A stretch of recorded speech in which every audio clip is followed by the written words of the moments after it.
My name is Harry Miller. I'm the Chief Executive Officer of Fair Cop, and I'm currently fighting Humberside Police and the College of Police in a judicial review in November 1919. In January, I got a telephone call from my managing director. I own a small business at the Port of Birmingham. And he said that a police officer had turned up at work in response to a complaint from a third party in London who had rung up Humberside saying that they were in fear for the transgender people in my workplace on account of the fact that I tweeted gender critical stuff on Twitter. I was simply making statements such as, I do not believe that trans women are women. Asking questions like, if a person identifies as trans and they commit a rape, which column does that go in? Does it go in the male or the female column? Perfectly reasonable questions as far as I'm concerned. However, simply asking those questions, Humberside have taken the position that they are hateful and are designed to cause distress to the trans community. I asked PC Gull, okay, first and foremost, have I committed a crime? And PC Gull said, oh no question, you have not committed a crime. I said, so why are you ringing me then?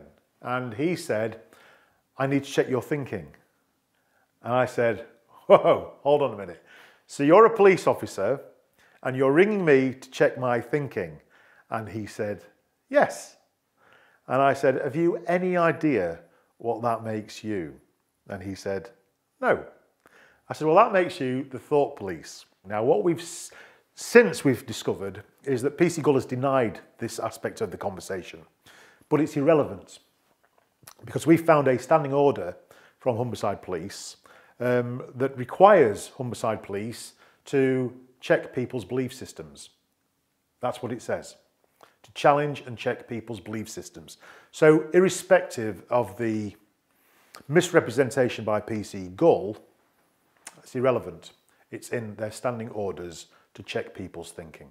The reason that we went to court was because I discovered that one, I'd been defamed without any evidence, and two, that this hate incident was now a fixed incident in the records of Humberside Police. That's the thing about a hate incident, is that the College of Police guidelines say no evidence is required. None. No evidence at all. So if a third party perceives it as being hateful, it's hateful. That's it.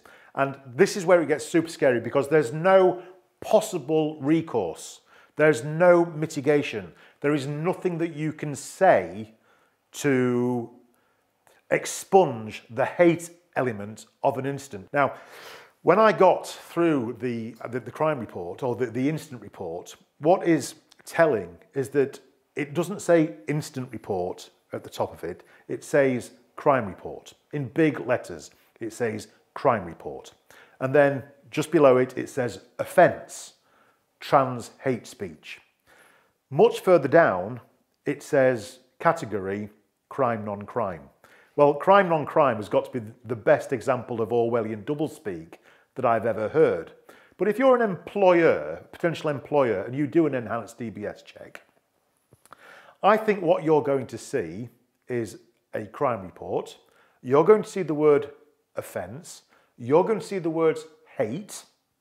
And I think you're never going to even read that crime, non-crime thing before you wrap it up and throw it in the bin. What's happened here is the College of Policing and the police forces in England and Wales have adopted guidance as if it were law. And when you ask for the underpinning law to their guidance, they simply give you the guidance because they conflate law with guidance. We're saying that's not right. In particular, the paragraphs that require no evidence.